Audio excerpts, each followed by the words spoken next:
Hey guys, magandang hapon. Ako po si Munting Bahay TV Channel. So, pakita ko tong napaka the best. Ayan. Kasi may mga ganyan title yan. So, syempre pag galing sa abroad, ano to,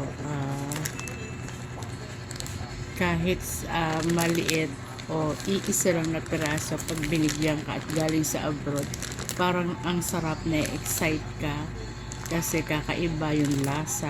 Kahit simpleng cookies, ayan yun guys. Dito naman sa atin ay yung mga cookies na ganito na style, parang Chips Ahoy. Yung Chips Ahoy po, ano din yun, sa ibang bansa din yata. So, ayan guys. So, ang pangalan niya is, ano to? 350 grams value pa. So, ang pangalan niya Arnott's Choc Chips Cookies, guys. Ayan. So, OC. Basta, ayan yung tatak na OC. OC. So, galing siya sa Australia. So, bigay ko ng pamangkin ko. So, thank you. Thank you sa aking pamangkin na taga-Australia. So, made in Australia, made and loves. Ayan, guys. Ayun po yung ay, nakikita ba? Ayun pala. Ayun. Ayan, OC. Ayan, for short na lang yung OC. OC OC made in loves. Ayan guys, so ayan, ganyan siya kalaki. So ayan yung packaging niya. Ayan yung mga content niya, siyempre. So buksan na natin to. Unahan ko na yung anak ko pa kasi bago namin kain, pa flex ko lang video ko. So ayan guys, paano natin bang buksan to? Ayan, dito na lang guys. Madali lang pala. Mapakadali lang po palang buksan ng paper niya. Halos yung ano niya, yung pinaka papel, parang paghahawak mo siya parang plastic, pero kapag ginanito mo na siya, kinurot mo siya, mapakadali na palang. Kahit kamay lang ang gamit mo, hindi mo na kailangan ng gunting. Ayan guys. So ayan napakadali lang palang punitin na. So kahit na ganito lang simple, yung mga packaging niya ang gaganda pagdating sa ibang bansa guys. Ayan. So ayan. So napunit ko na yung tikman natin yung cookies na ito. So ano niya, choc chip. So tayo naman ang alam lang natin dito sa Pilipinas yung parang Chips Ahoy, pero mahal na sa atin yung Chips Ahoy. Kaya eto, ang bango. Ang bango guys. Ang bango ng parang cookies. Ayan. So, tingnan natin yung pinaka loob nito. Ayan.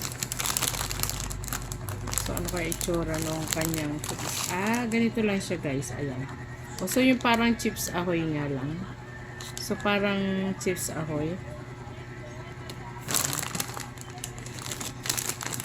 Pero excited pa rin tayo dahil kapag sa ibang bansa ang sarap ng mga gawa.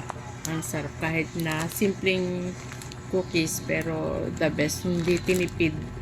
Sabi nga sa mga ingredients, sobrang creamy, ma-milk, magatas. Ayan guys. So ayan, tikman na natin.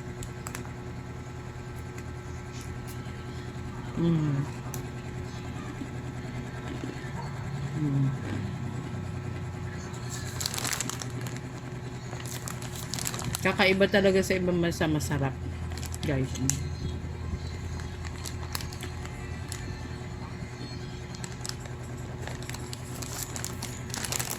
So, hindi ko napapakita sa inyo na sinusubot yung kakahiya naman.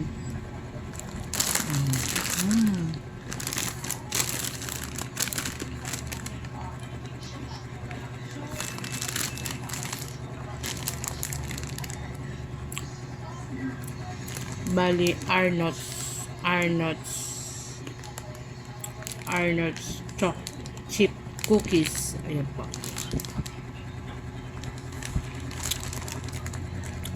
Ano siya, hindi siya ganong matamis, pero ang sarap na pagka-crunchy niya. Parang parang ma-creamy, gano'n.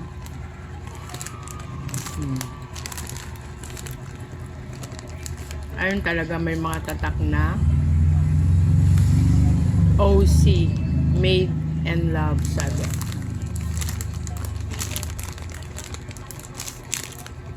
Ayan guys. So, walang nakalagay dito kung ilang piraso. Pagka nasimulan mo na siyang kainin, gusto mo kailangan maubos na ganun guys. Pero hindi. Titingnan na natin para pwede na rin ito sa anak natin.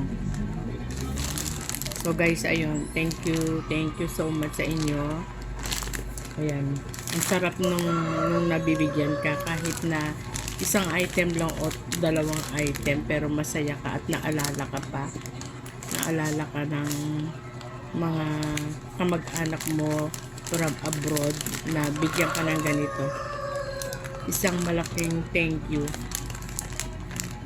sa pamangkin ko dahil naalala niya pa rin ako. Pero ang sarap. Sarap talaga nitong cookies nito. So sa atin ito yung pinaka niya parang Chips Ahoy. Diba sarap ng Chips Ahoy din?